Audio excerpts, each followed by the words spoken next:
choice between protecting our health and protecting our economy. All it does is endanger our recovery on both fronts. Mr. President, please listen to your public health experts instead of denigrating them. Do your job, Mr. President, because if we can't deal with the public health crisis, we can't deal with the economic crisis or deal with almost 18 million Americans who are out of work and the incredible pain inflicted on small businesses and communities of color. We can't deal with a climate crisis that could cost us and cast us into an even darker and more permanent shadow that would loom over the country and the world for a long time. And we won't be able to do what Americans have always done, come back stronger than ever before with the grit, toughness, and resilience that characterizes who we are. That's what I want to talk about today. Last week, I shared the outlines of my plan to build back better, a bold plan to build an economy of the future, not an economy of the past. And the first plank of that plan rejects the defeatist view that automation and globalization mean we can't ensure our future is made in America, with American paying, good paying union jobs here at home, making it in America. We clearly can. Today, I'm here in Wilmington to talk about a second plank, how we can create millions of high-paying union jobs by building a modern infrastructure and a clean energy future. These are the most critical investments we can make for the long-term health and vitality of both the American economy and the physical health and safety of the American people. Even if we weren't facing a pandemic and an economic crisis, we should be making these investments anyway.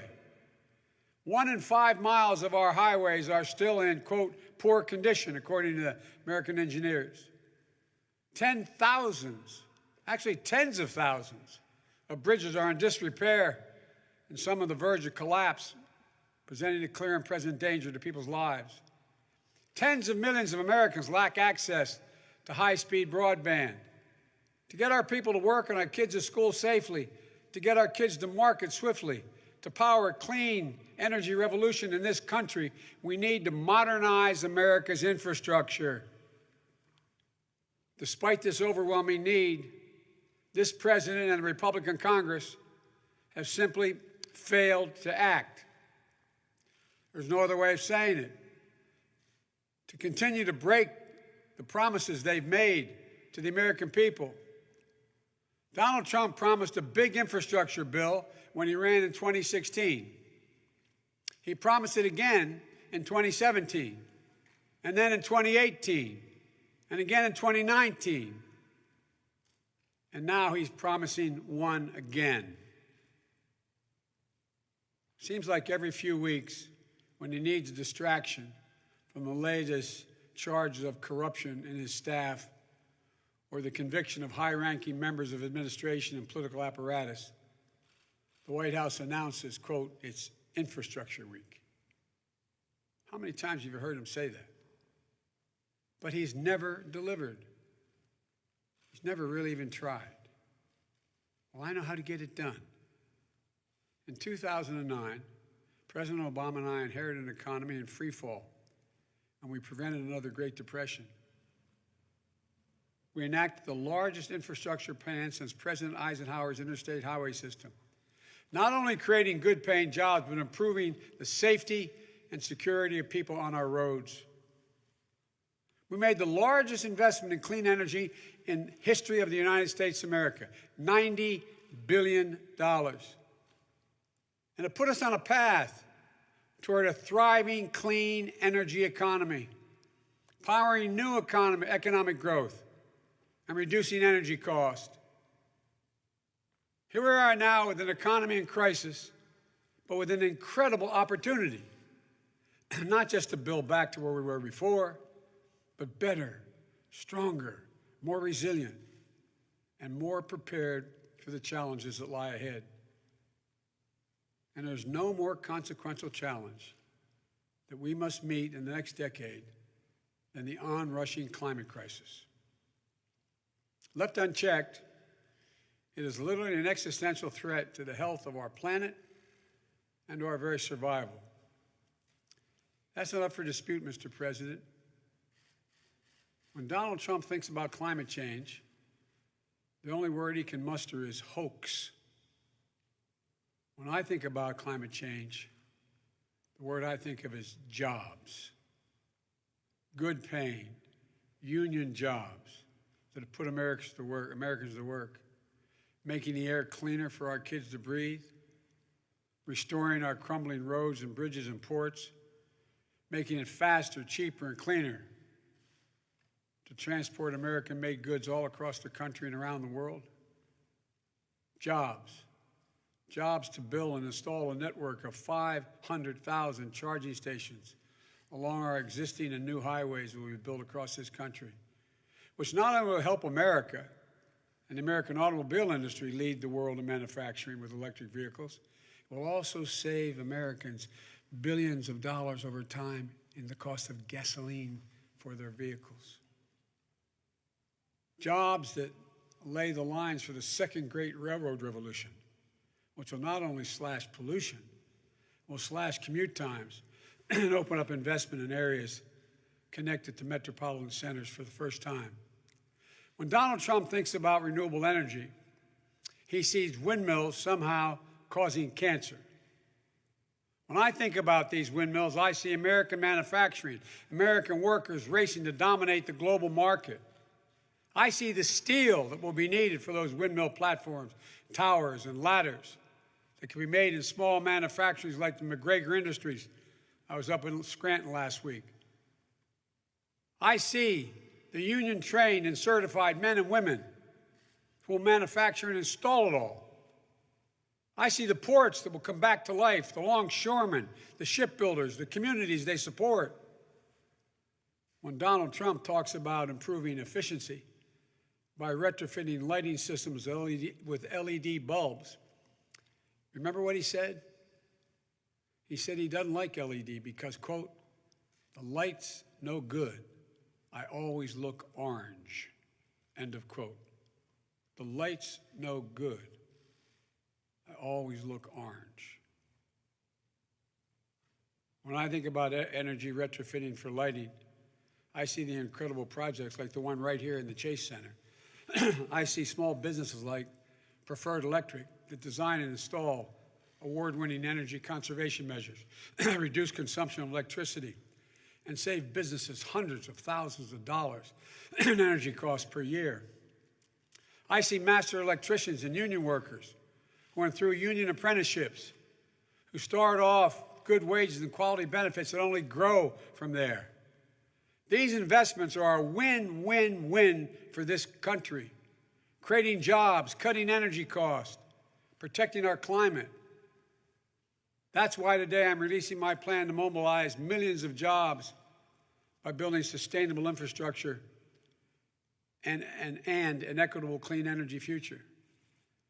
In my first 4 years, we're going to give 4 million buildings all across this country the same energy makeover that you get here at Chase, the Chase Center. It's going to create at least 1 million jobs in construction, engineering, and manufacturing in order to get it done. It's going to make the places where we work, we live, we learn, healthier, improving indoor air quality and water quality. It's going to save tens of billions of dollars in energy cost over time. That's all real. We're not just going to focus on commercial spaces, though. We're going to give direct support to help families do the same thing for their homes. We're going to offer cash rebates and low-cost financing to upgrade energy and efficient appliances and windows, improvements that will cut their monthly energy bills and over time save them thousands of dollars a year. We're going to make a major investment to build 1.5 million new energy-efficient homes and public housing units will benefit from all the communities 3 times over by alleviating the affordable housing crisis, by increasing energy efficiency, and by reducing the racial wealth gap linked to home ownership. Last week, I talked about using the purchasing power of the federal government to reinvigorate domestic manufacturing. That's what we're going to do with the American automobile industry as well.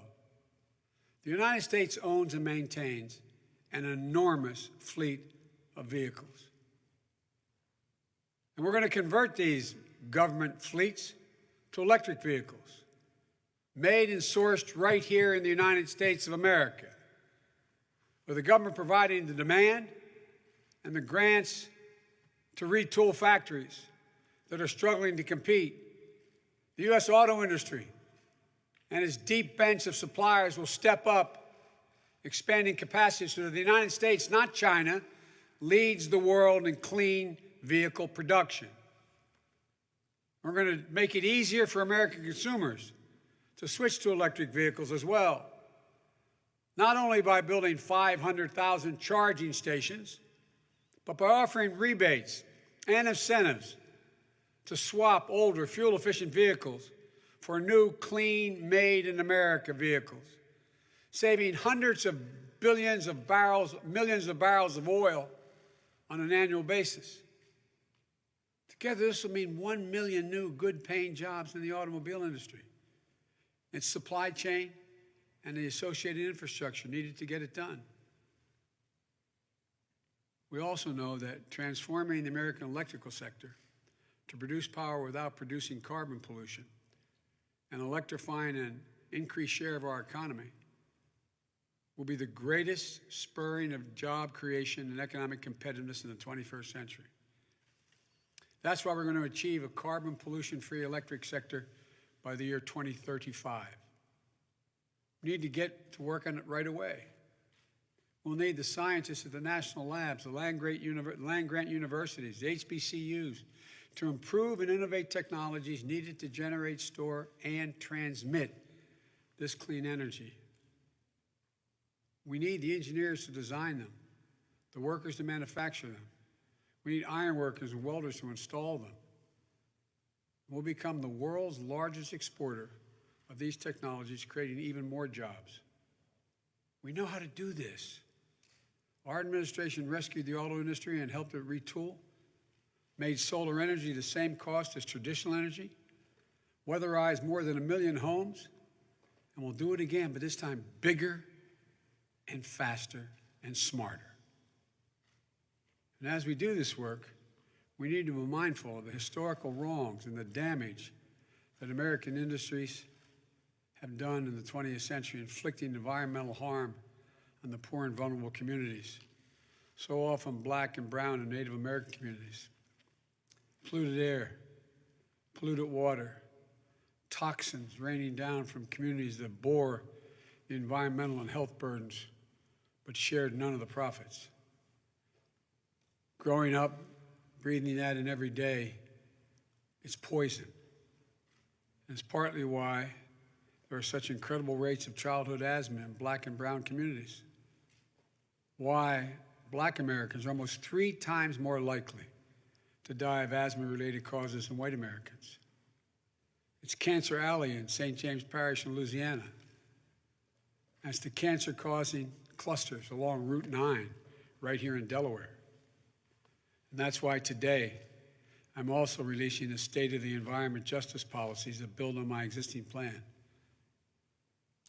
This is an area of incredible opportunity for economic growth for our country, but we have to make sure that the first people who benefit from this are the people who were most basically hurt by it historically in the last century by the structural disparities that exist. I'm setting a goal to make sure that these frontline and fence line communities, whether in rural places or center cities, receive 40% of the benefit from the investments we're making in housing, in pollution reduction, in workforce development, in transportation, across the board. And we're also going to create jobs for people by cleaning up the environmental hazards that have now been abandoned. You saw the front page of the Times 2 days ago. All these places that are going bankrupt, except for the benefit that's going millions and millions of dollars going to the CEOs.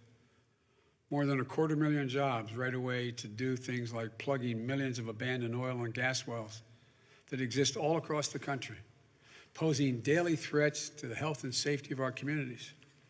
We're going to hold accountable those CEOs and corporations that benefit from decades of subsidies, then just walked away from their responsibilities to these communities, leaving the wells to leak, pollutants to continue to spew, greenhouse gases flowing into the air and the water.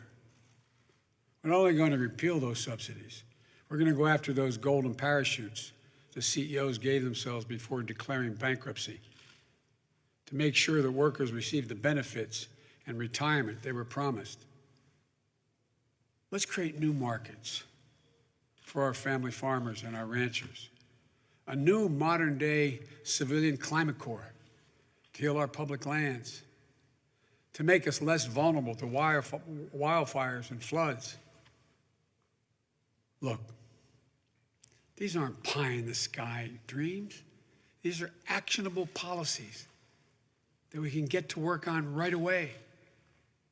We can live up to our responsibilities, meet the challenges of a world at risk of a climate catastrophe, build more climate-resilient communities, put millions of skilled workers on the job, and make life markedly better and safer for the American people all at once and benefit the world in the process. The alternative? Continue to ignore the facts, deny reality, focus only on technology of the last century instead of inventing the technology that will define this century. It's just plain un-American not to. This is all that Donald Trump and the Republicans offer. Backward-looking policies that will harm the environment, make communities less healthy, hold back economic promise, while other countries race ahead. It's a mindset that doesn't have any faith in the capacity of the American people to compete, to innovate, and to win. It's never been a good bet to bet against the American people. And when you do, it will exact a deadly cost. I know better. I know you do as well. I know what the American people are capable of. I know what American workers can accomplish when given the room to run. I know the climate change is a challenge that's going to define our American future. I know meeting the challenge will be a once-in-a-lifetime opportunity to jolt new life into our economy, strengthen our global leadership, protect our planet for future generations. And if I have the honor of being elected president, we're not just going to tinker around the edges. We're going to make historic investments that will seize the opportunity and meet this moment in history. We're going to get to work delivering results right away on day one. We're going to reverse Trump's rollbacks of 100 public health and environmental rules, and then forge a path to greater ambition. We're going to get back into the Paris Agreement, back into the business of leading the world. We're going to lock in progress that no future president can roll back or undercut to take us backward again. Science requires a timetable for measuring progress on climate that isn't 3 decades or even 2. Science tells us we have 9 years before the damage is irreversible. So my timetable results is in my first 4 years as president.